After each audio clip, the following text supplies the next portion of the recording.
오늘은 실패의 열매라는 제목으로 로마서 11장 11절로 24절의 말씀을 나누기를 원합니다.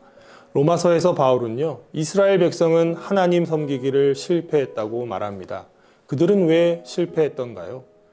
이들의 교만이, 전통이, 완악함이 하나님이신 예수님을 구주로 영접하지 않았던 것입니다. 그렇다고 이들이 넘어지기까지 실족하였다고 할 수 없다라고 11절에 말씀하고 있죠. 여기 실족하다는 표현은 죄를 짓다는 것을 의미합니다. 이들이 넘어져서 끝난 것이 아니라는 표현이기도 합니다. 이스라엘이 실패함으로 구원이 이방인에게 이르렀고 이방인들의 구원을 통해 이스라엘이 시기를 해서 구원을 얻게 될 것임을 바울은 설명하고 있습니다. 바울은 이스라엘이 넘어졌기 때문에 복음이 편만하게 온 세상에 이르게 되었고 이방인의 풍성함이 되었다고 12절에 말씀하고 있죠. 이스라엘은 실족함으로 끝난 게 아닌 일시적으로 넘어진 것이라고 합니다. 이스라엘의 넘어짐이 세상을 화목하게 위함이었다는 것을 바울이 진술하고 있는데 이것이 이해가 되십니까? 이스라엘 백성이나 우리나 죄로 인해 죽을 수밖에 없는 존재입니다. 바울에 의하면 이스라엘을 살리기 위해 그들을 일시적으로 넘어지게 하셨다라는 말입니다. 그래서 바울은 두 가지 예를 들면서 설명을 하고 있는데요. 하나는 제사하는 처음 익은 곡식 가루는 거룩하기 때문에 이 가루로 만든 떡덩이도 거룩하다라고 하고 있습니다. 또 한 가지는 감람나무 가지 얼마가 꺾이고 돌 감람나무가 접붙임을 받아 감람나무 뿌리의 진액을 함께 받게 된다면 돌 감람나무는 스스로 사는 것이 아닌 감람나무 뿌리의 진액을 먹고 자라고 있다는 것이죠.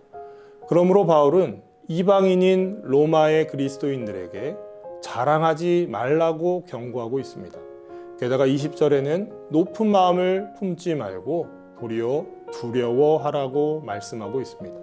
왜 이렇게 말하고 있을까요? 이스라엘의 실패 또는 넘어짐을 통해 이방인인 우리들도 이런 마음을 품을 수 있기 때문입니다. 세상에 믿지 않는 자들을 향해서 자랑하거나 높은 마음을 품고 살아갈 수 있기 때문인 것이죠. 사랑하는 여러분, 믿음이란 참으로 신비로운 것입니다. 우리의 노력으로 인함이 아닌 말씀이 들려졌던 것이고 말씀의 씨앗이 우리 안에서 심겨졌고 자라게 된 것입니다. 값없이 받은 은혜의 선물인데요. 그래서 그런지 일정 시간이 지나면 고마움과 감사가 쉽게 사라지게 됩니다. 감사보다는 불평과 불만이 많아지고 높은 마음을 품는 자가 되어버리는 것이죠. 하나님이 싫어하시는 것이 바로 교만입니다. 따라서 우리 자신이 바로 이 말씀에 비추어 돌아보아야 될 필요가 있는 것이죠. 선줄로 생각하는 자는 넘어질까 두려워하라는 말씀이 바로 오늘의 말씀을 정리해주고 있습니다. 그러므로 우리 모두는 두려움을 가지고 나에게 주신 구원의 은혜를 받아들여야 합니다. 하나님의 속성 중에 오늘 본문은 인자하심과 준엄하심이 나타나 있습니다. 하나님은 죄를 짓고 잘못하는 자들에게 육적 아버지처럼 돌이키라고 준엄하심으로 다가가십니다. 왜 그렇게 하실까요? 자녀를 사랑하시기 때문입니다.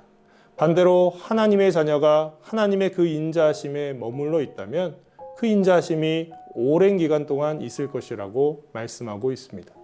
그런데 만약에 인자함에 머물러 있지 않고 넘어진다면 찍히는 바가 된다고까지 말씀하고 있는 것입니다.